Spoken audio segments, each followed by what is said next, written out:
My name is Sweeney, and welcome to the Startup Jungle podcast. I'm here today with Los, What's up? and we're also here with Ari. Now, Ari, please introduce yourself.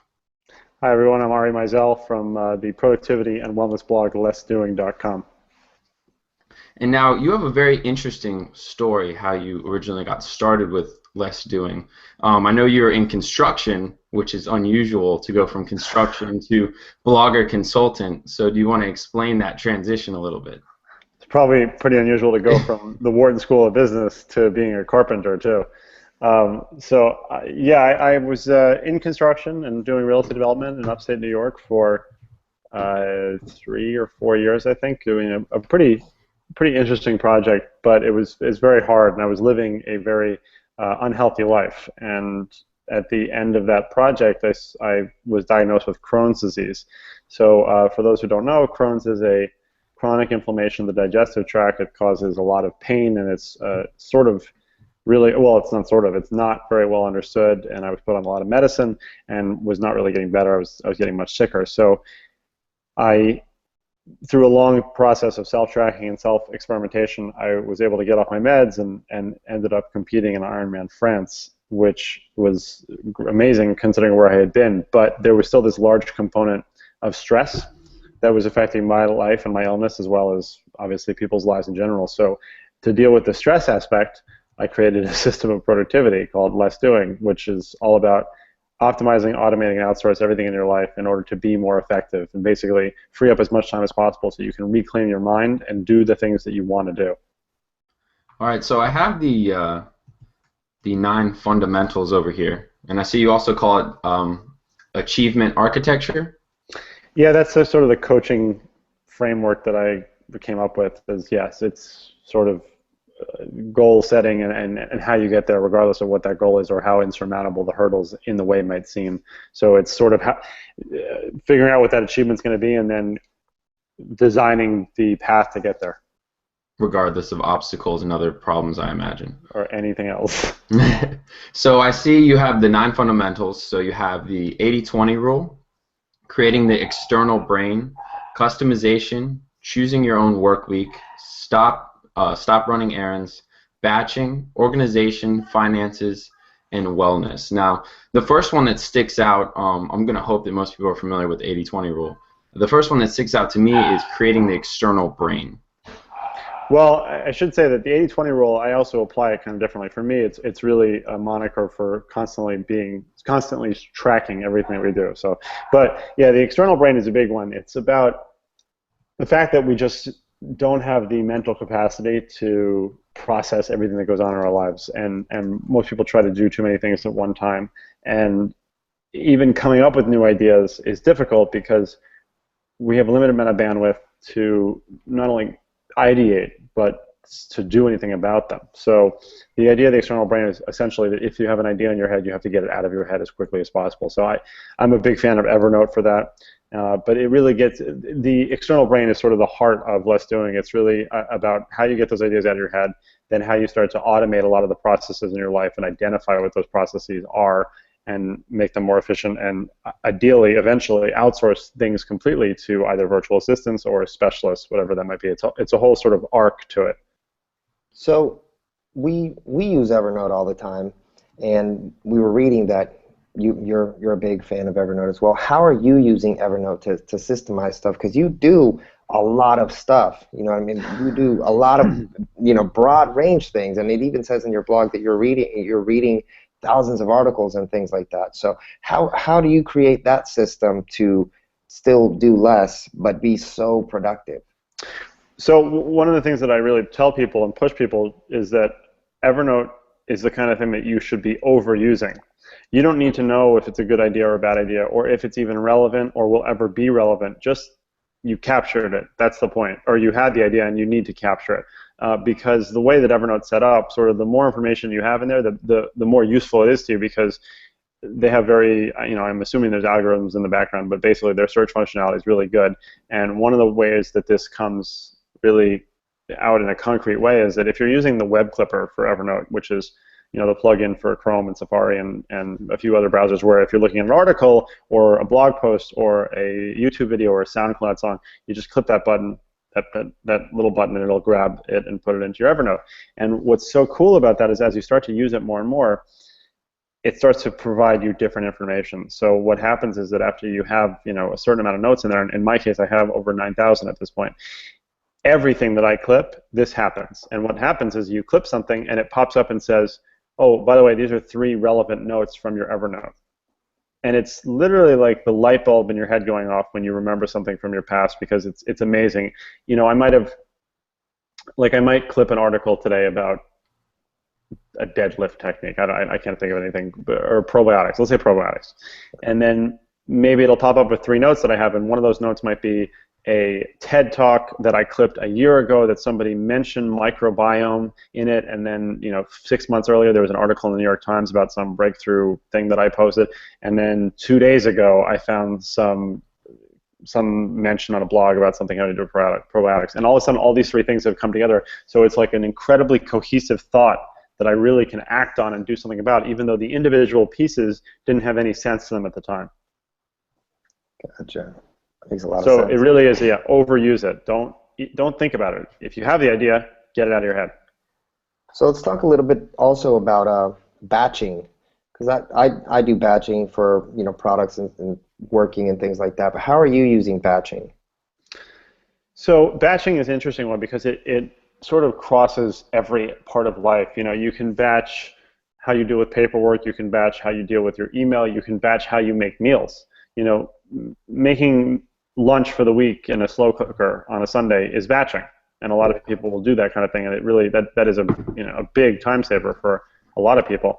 But mail is a really good one. So postal, I get very little paper at this point. I'm pretty much almost paperless, and the little bit of mail that I do get, I don't really look at except for once a week, and that just goes into an envelope or into a folder. And on Friday, or I think I have it on Fridays, is when I will then look at everything from the week, because basically there's no point in spending 3 minutes 7 times during the week to do this thing and sort of break out of what else I'm doing or whatever it might be, especially if there's a process to it, and in my case there is, because when I deal with paper, I'm opening the scanner, I'm putting it in the scanner, I'm scanning it, and then I'm deciding what to do with it, and there is a process there. So if I were to do it each time, it might take 7 minutes, but if I were to do it all at once, the scanner's already open, the application's already open, I'm in that mode, I can get the whole week's done in 7 minutes in that case. So it's really about that sort of, we want to avoid that gear shift mentality as much as possible, where you're constantly switching between tasks, and even if you can spend 15 minutes sticking to one task, that's great.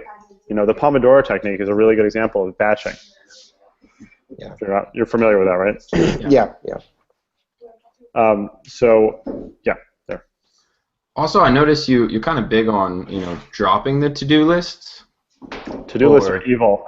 So what's the system in place to go from to-do list to no to-do list, or what's the functioning? So the best replacement for to-do lists is a web service called Followup CC. So Followup.cc is not meant to be a to-do list replacement, but that's how I use it. It's an automated email reminder follow-up service, basically. And it's so seamless, and it's honestly, in my opinion, the #1 productivity tool in existence. So the way it works, and nobody knows better than about Evernote? it. Yeah, no, it is, absolutely. Evernote's important, but I'm totally fine with, Evernote is hugely important, and the fact that you can search and you can do things is great, but a lot of people do feel more comfortable writing things in a physical journal, in a line notebook, which is not as efficient in my opinion, but as long as they do it and they still write everything down, that's great. Whereas Followup.cc it's magic. So basically the way it works is that you send an email from any email service, right? You can do it from your iPhone, from Gmail, it doesn't matter. It's not a plugin, it's just an external service. And then you either CC or BCC an address. And that address can be any time period you want at Followup.cc. So for instance, I might send an email to somebody, and then I might, it was nice to meet you, I hope to hear from you soon or whatever, let's talk about this possible business idea.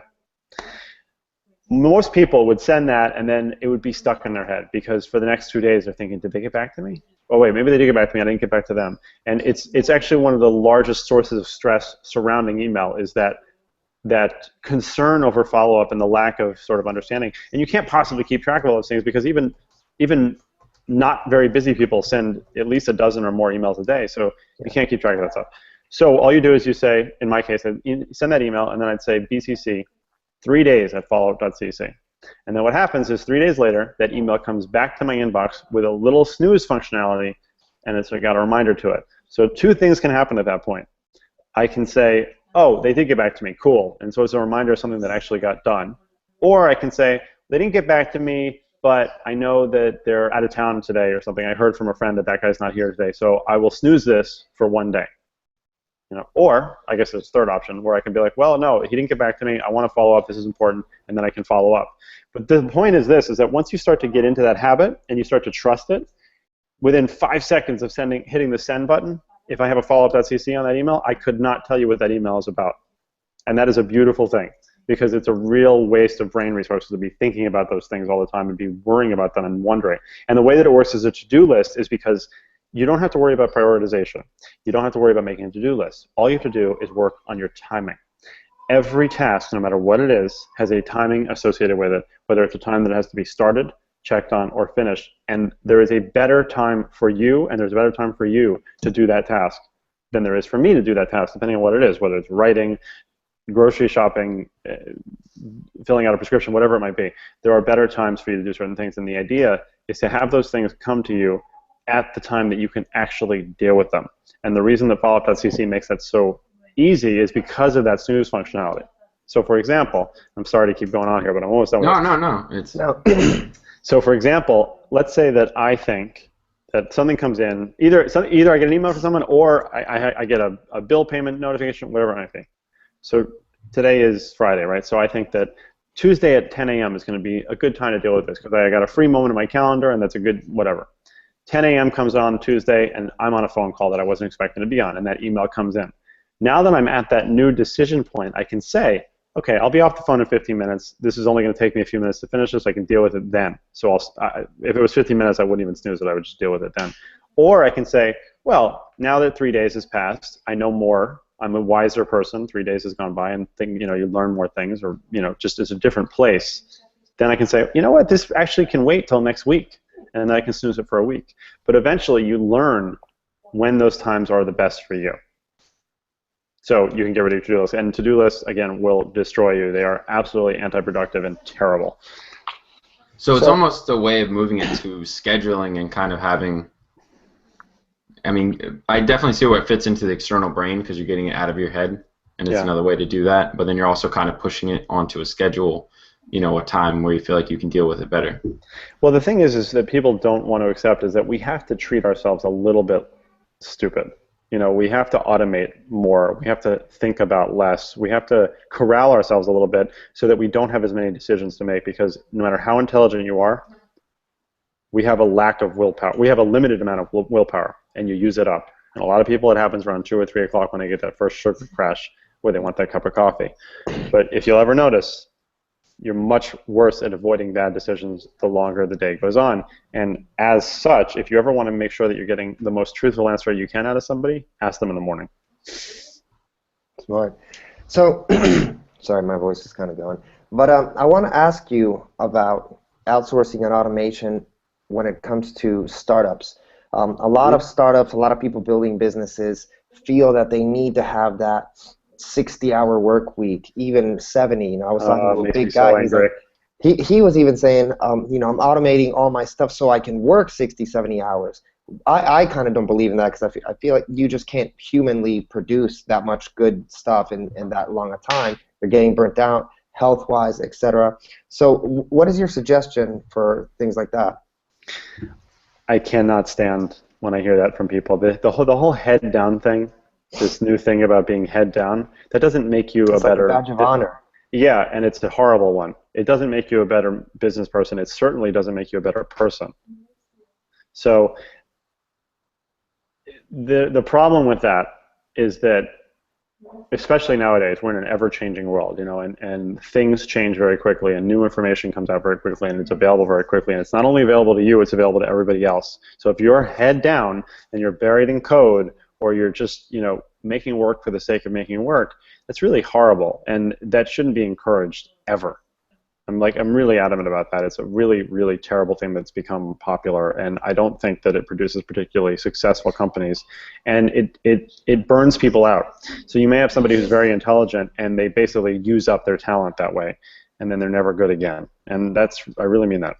So the thing is, with the automations and all that, the goal is to get the 95% of the things that we don't need to be doing, which is really about that number. About 95% of the things that you do on a daily basis can be done by other people or other things, and they should be, so that you can focus on that 5% that is your unique talent, that is your gift to the world, which I believe everybody has. They just have to get out of their own way. I really do believe that everyone has something to offer, and a lot of times they're quagmired, by all this other stuff that's going on in their lives. So it's especially important with startups, and it's, again, a sort of head down thing. Even if it's a 3-person team dynamic in the startups, in my opinion, seems to be the most important thing that will get things going. Because the worst thing that you see all the time is that you have a founder who's really excited, but then you have a programmer who's like sort of not into it. Or you have a marketing person who called themselves a CMO, but they don't really know what they're doing. So you end up getting a non-cohesive team with one person who's trying to lead sort of a broken army in a way.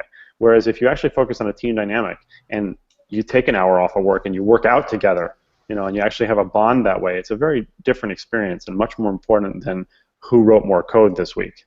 Yeah, it starts building out that corporate culture.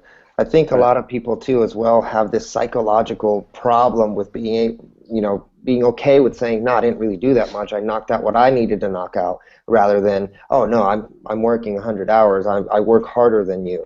It's like this game where people are always trying to win at that, which is quantity over quality. Exactly.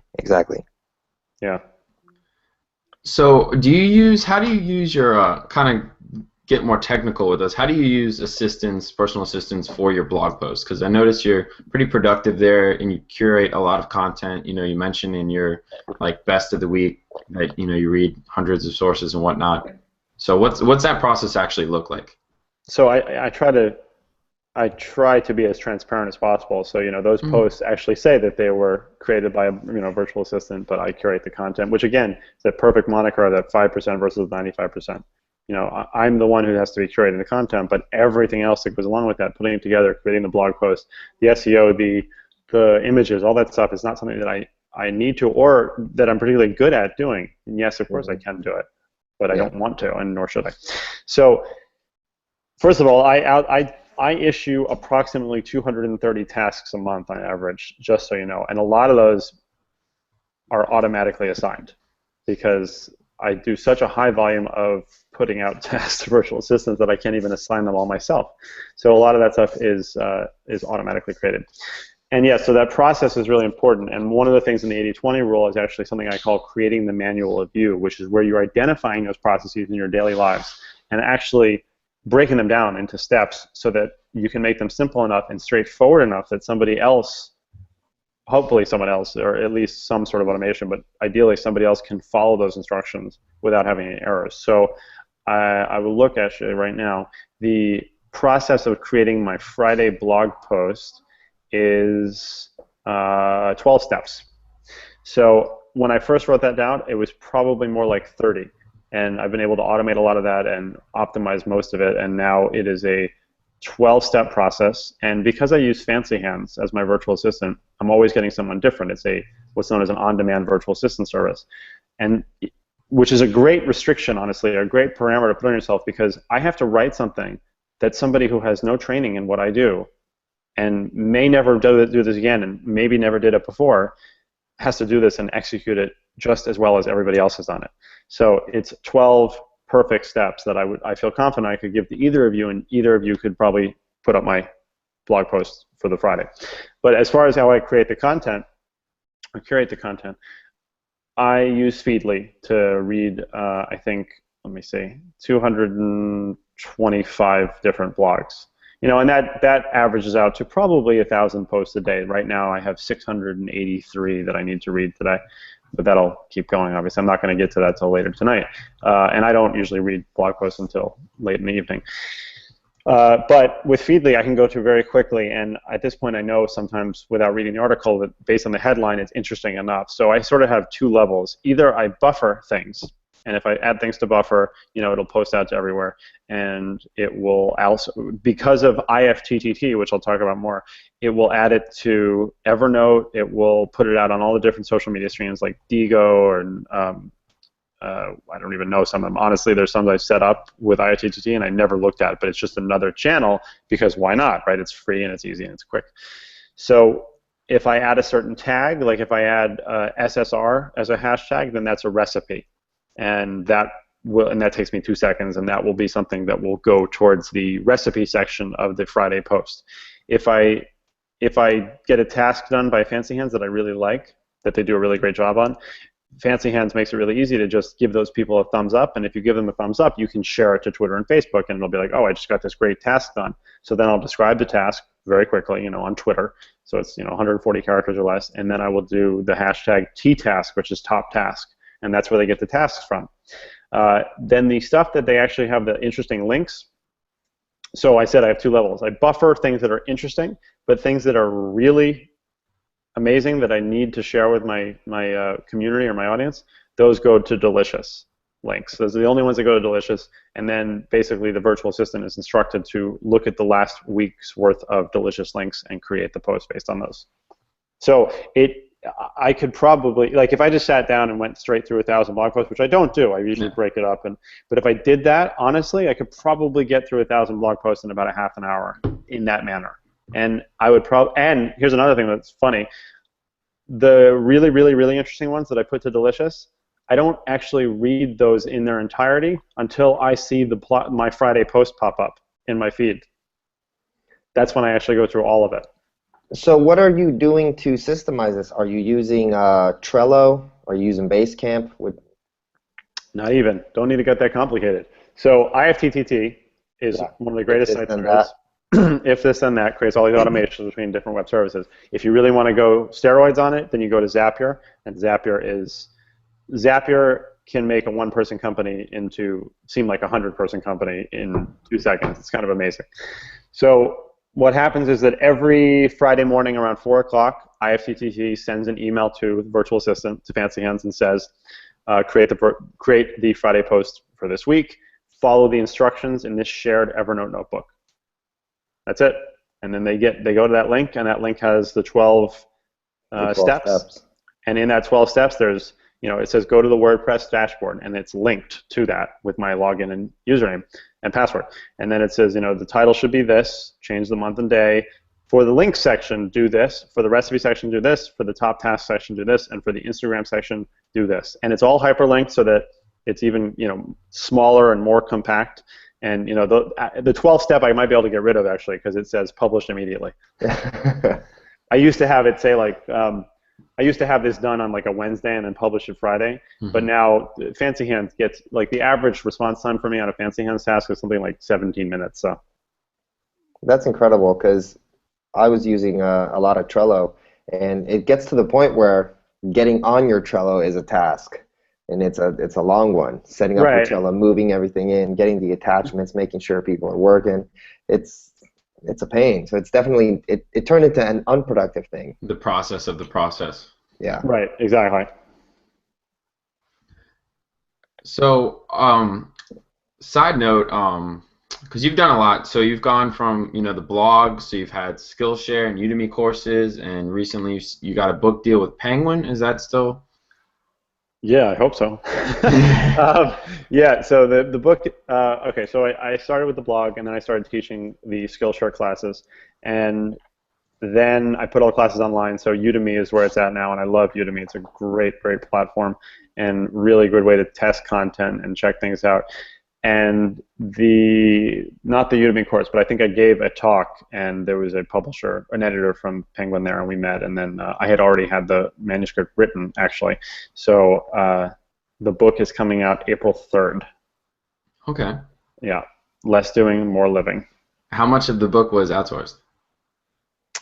None of the content, but the entire writing of it. Process. Yeah. Yeah. So It's a really interesting story, actually. Well, I mean, for people into outsourcing, it's interesting. Yeah. Of all the outsourcing I've ever done, which is well over 1,000 different things at this point, 1,000 different things that I've probably outsourced.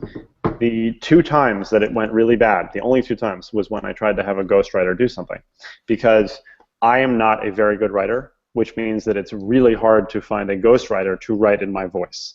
You know, if I were a better writer, it'd probably be easier to find somebody who could write the way I write, but I'm not a very good writer, so I basically just write the way I speak. So it's impossible to get that.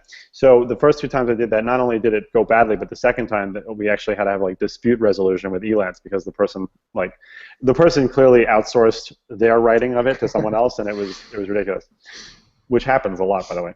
But so the third time I tried it, I said, I am of the mindset that if you get a bad result from an outsourced partner, that is oftentimes your fault because you did not describe the task properly. And you can take out, language barriers or any of that stuff.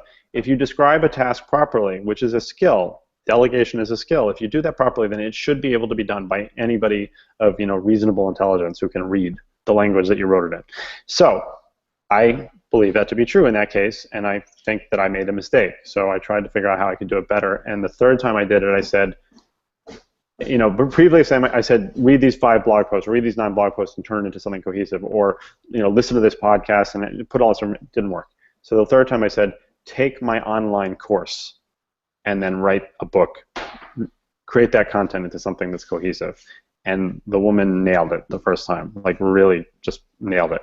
And I realized, it's a way the material is presented. And my Udemy course is different now, but originally it was video of me presenting a live class. So it was just sort of reused, and then just turned into different formats. And that was how it worked out. And then, it's been edited and tweaked since then. But yeah, that's how it worked out. You bring up Fancy Hands a lot. Is there a reason why you ended up with Fancy Hands specifically? And I mean, I can definitely understand the benefit of, hey, I'm getting different people, so I have to be really tight, and my process has to be very detailed. But at some point, it seems like it would make more sense to have, kind of a dedicated person that does know you and has familiarity with you. So that's where I kind of wonder. Okay, so my answer. So I worked at Estee Lauder one summer as an intern at MAC Cosmetics, actually, which was really fun.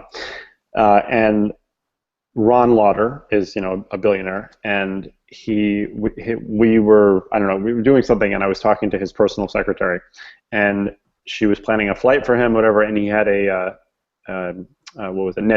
so it was like a fractional ownership in a jet thing, and I was, 17, so I didn't have any filter. So I said to her, well, he's so wealthy, like, why doesn't he own his own plane? And she said, because he flies so much. Like, sometimes he'll be in 3 countries in one day, that one plane and one crew could not possibly keep up with his demands. So with the fractional ownership, he has access to multiple jets and multiple crews. I have that same experience with virtual assistants. So one virtual assistant simply could not keep up with the demands that I put on them. And it's just impossible. As I said, 220 tasks a month, and you want to average 23 minutes, or 17 minutes rather, per task. But some tasks could take a couple hours. So this is the point: is with Fancy Hands, I can issue 10 tasks in 10 minutes at 9 o'clock at night, and they may all be finished by 10 o'clock because 10 different people started working on it and all did it. Whereas with one person, I have to wait until he or she gets back into the office the next day, and then starts on the first task, finishes it, does the next task, does the next task, and does the next task. I issue such a high volume of tasks that I could not be with one person. Now, for a long time, I've had both. I had a dedicated assistant and a non-dedicated. But the thing is that it's the volume, but once you get to a point where you're describing tasks so well and so efficiently, you don't need a dedicated assistant to do most of that stuff. It's really kind of amazing how that shift happens. So what I tell people is that if you're an absolute novice or an absolute expert, then you should be with a dedicated assistant. With an on-demand assistant. Whereas if you're somewhere in the middle, you need a little bit of hand-holding, not quite sure, but you do have a lot of things to get done, and you need a little bit talking through it, that's when you should have a dedicated assistant. What have you implemented in your process to get so good at describing these tasks? Well, it just starts with looking at it. I mean, so the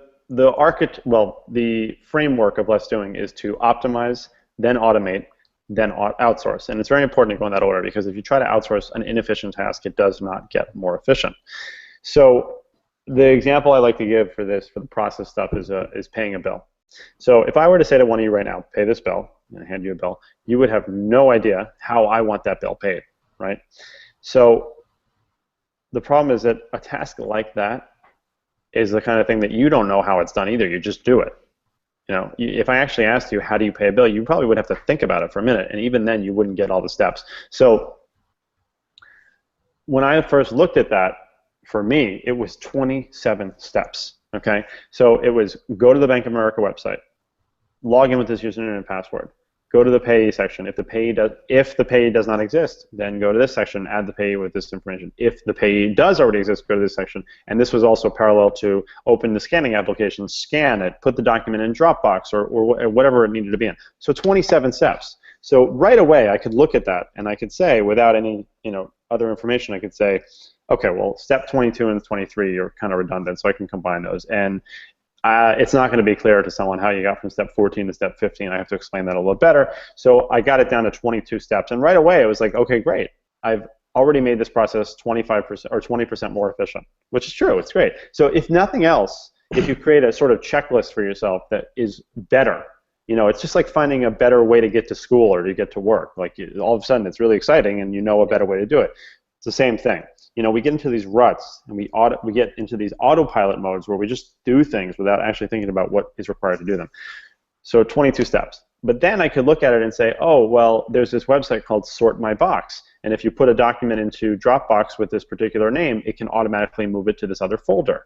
Oh, and then there's FileThis.com, which will pull PDF statements automatically into your Dropbox or Evernote from your banking site. So it'll do that, and yada yada yada. So I got that down to 18 steps, I think, that first time. And then I was really happy. I was like, okay, so I've already optimized it. I've started to automate it. So now this is an 18-step process that already has some automation in it that I don't have to deal with. So this is great, really exciting. Then I sent it to a virtual assistant. Virtual assistant wrote back right away and said, I logged in with this username and the password didn't work. And okay, so I fixed that. Then they wrote back again. They said, okay, but I don't understand how you got from step 7 to 8. And right away, I can look at that and say, oh, right. Of course that doesn't make sense. I didn't explain that right. But I don't, it's just in your head. Yeah. Okay, so now pay a bill is 9 steps that I don't have to do anything about. And over 300 people, different people, have accomplished that task without any errors. So I think that should be a tagline on your blog. Over 300 people have paid my bills. I like that, actually. But it's the idea that sort of you can always be more efficient with this stuff. So I now have I have an Evernote notebook called Processes, and I have 53 different processes in there at this point, and some of them haven't been used in a long time. One of them is a travel quest.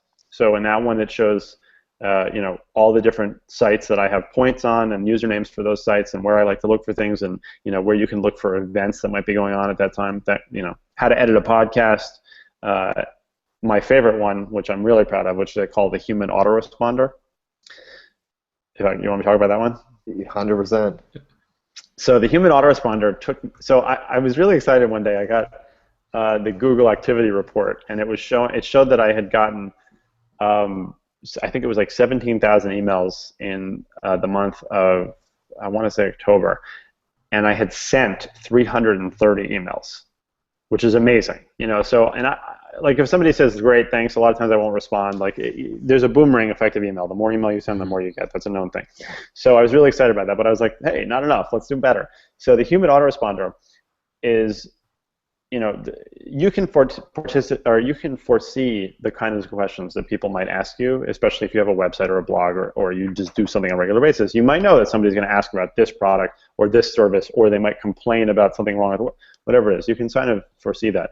And to create one big autoresponder that answers that will annoy a lot of people, because most people will not read through the entire thing to get the information that you need, even if it's there. And it feels too impersonal. Very impersonal. So the Human Autoresponder is basically that great big autoresponder, but I put it into an Evernote notebook. Into a note. And now when I get an email, specifically through my website, this doesn't apply to everything. This is just if somebody sends a contact form, and based on IFTTT, and that's recognizing that it's coming from the contact form, it will forward the email to Fancy Hands, and it will say, please refer to this Evernote note for task instructions. And in that Evernote note, it says, please use this opening paragraph, and then, well, okay, so it says use this opening paragraph, and the opening paragraph I actually had written by someone else, by a Fiverr, and it basically says, this is not, Ari is not too busy to answer your email. It's not that he doesn't want to give you a personal response. It's just that I can probably provide you the answer much faster than he might be able to get to you. And quite honestly, I want to be able to provide the answer. They don't necessarily need to get it from me, and I wouldn't want them to wait, because I may be traveling, I may be busy, I may not get to them for 12 hours. Even if I couldn't get to them for 2 hours, I'd rather someone have an answer in 2 minutes, if they can. So it has the paragraph explaining that, which I've had people compliment me on many times, how that's a really nice sort of intro. And then below that is everything.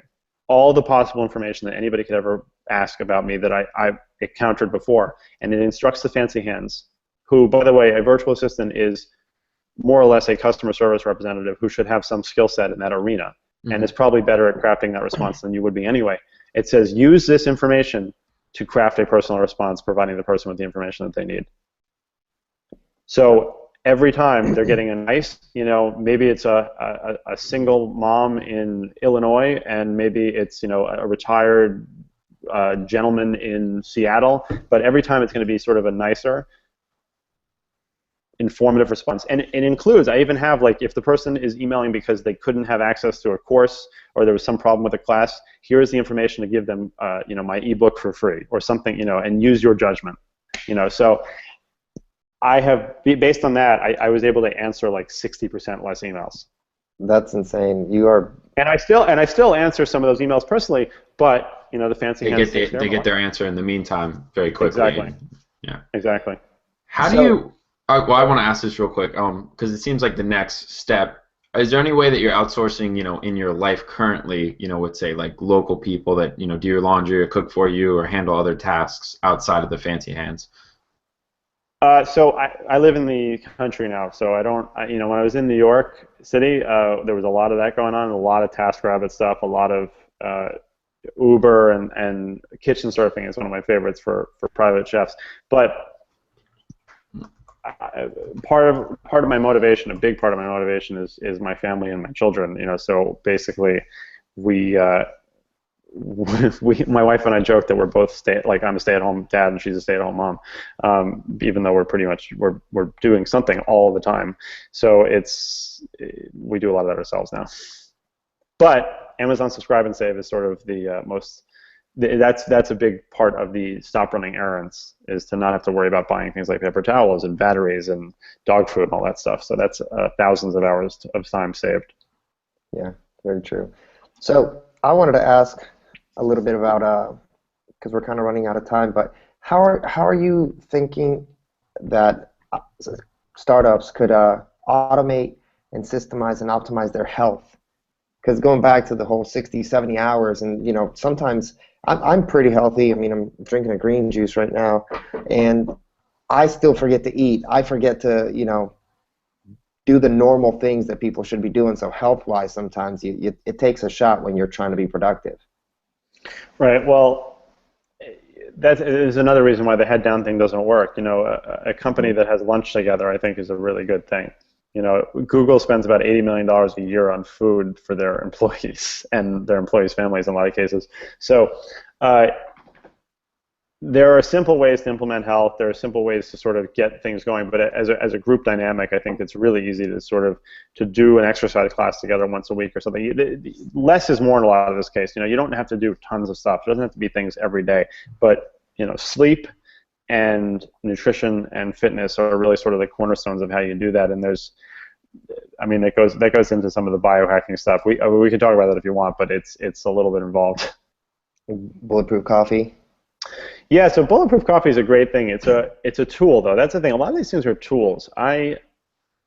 For me, bulletproof coffee is a huge efficiency thing. If I can wake up and have, wake up at 5 and be done with my breakfast at 5:05, Yeah. and have spent 2 minutes doing it, then that's pretty great. And then not have to worry about food for 6 or 7 hours. That's a really nice thing.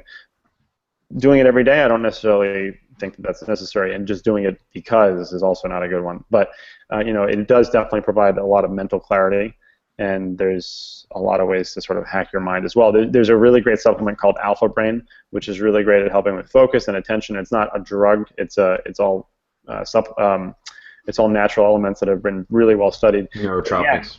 Nootropics, exactly. But Nootropics. I would not. It's not something I take every day. It's the kind of thing where if I have a lot of meetings one day, or I didn't sleep very well the night before because it has a neuroprotective aspect to it, then I'll take it. Supplements are tools. Food is a tool in a lot of cases. Fitness is certainly a tool. So sleep is not a tool, though. Sleep is something you should be getting good sleep every night. Do you do any intermittent fasting? I assume it'd be basically the bulletproof, yeah. So as much as, I try not to eat dinner within a couple hours of going to bed. So usually from 8 to 10, 8 p.m. to like 10 a.m. I'm probably not having any food other than a bulletproof coffee. Yeah, I'm a big fan. I think it's done a lot for productivity. Just it works. It definitely helps. And it's delicious.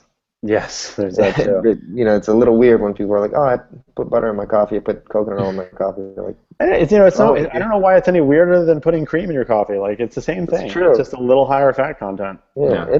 I like when you blend it and you get the little frothy. How much butter and MCT oil or coconut oil do you do? Out of curiosity. How much? It sort of depends on the day. I mean, I usually do a tablespoon of MCT oil and I want to say 2 tablespoons of butter, but I'm not really specific about it. I just kind of slice the butter and throw it in.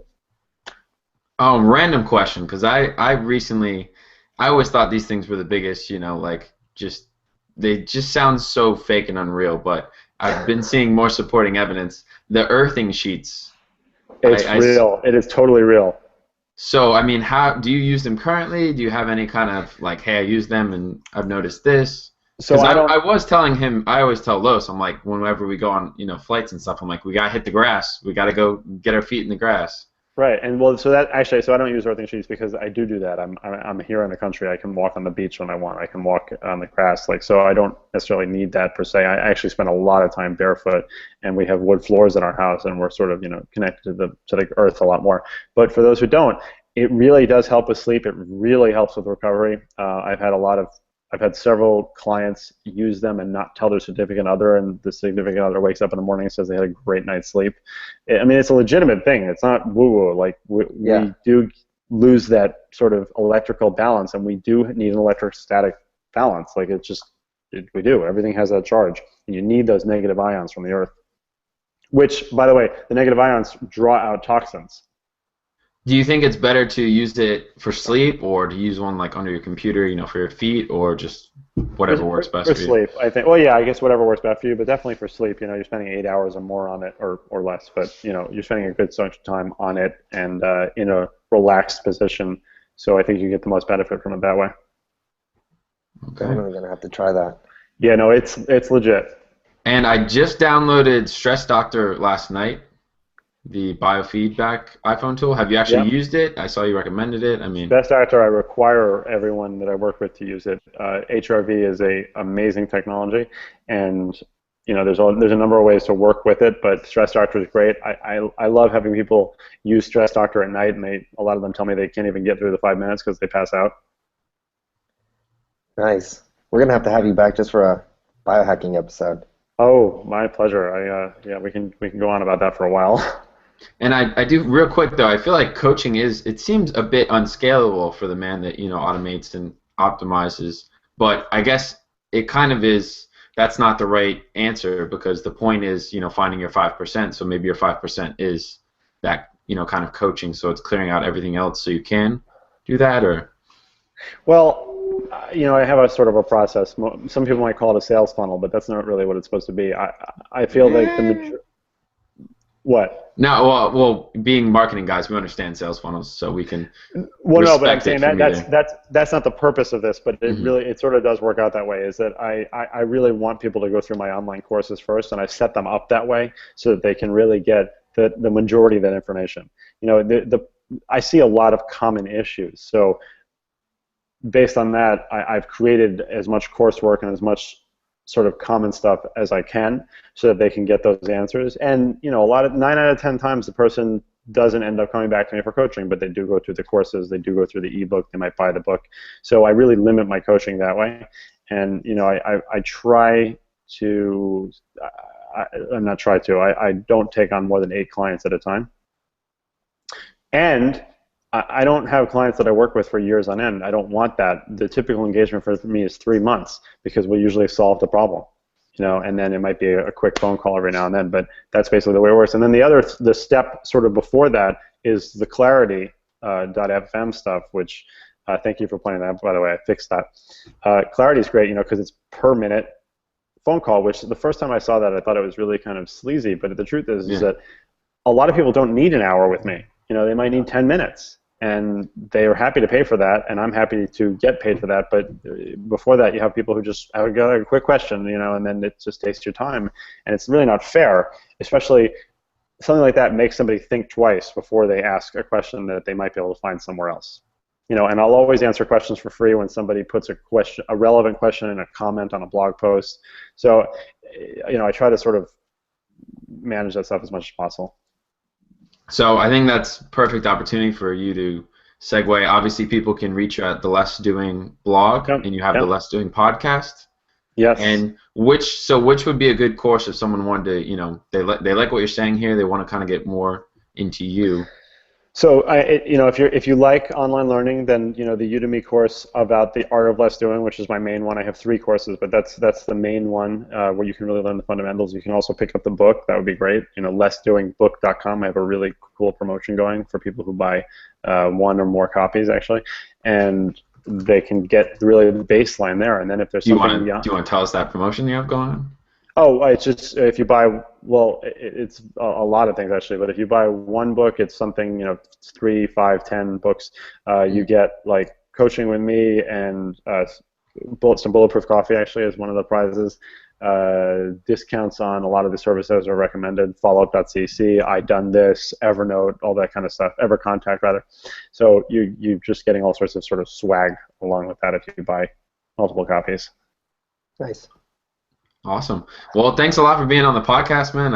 I think we definitely learned a lot. I hope you had fun. Thanks. Yeah, it was great. Yeah, and looking forward to having you back on the for a biohacking one. Absolutely. Can't wait. Appreciate it a lot. Thanks for your time. Talk to you soon.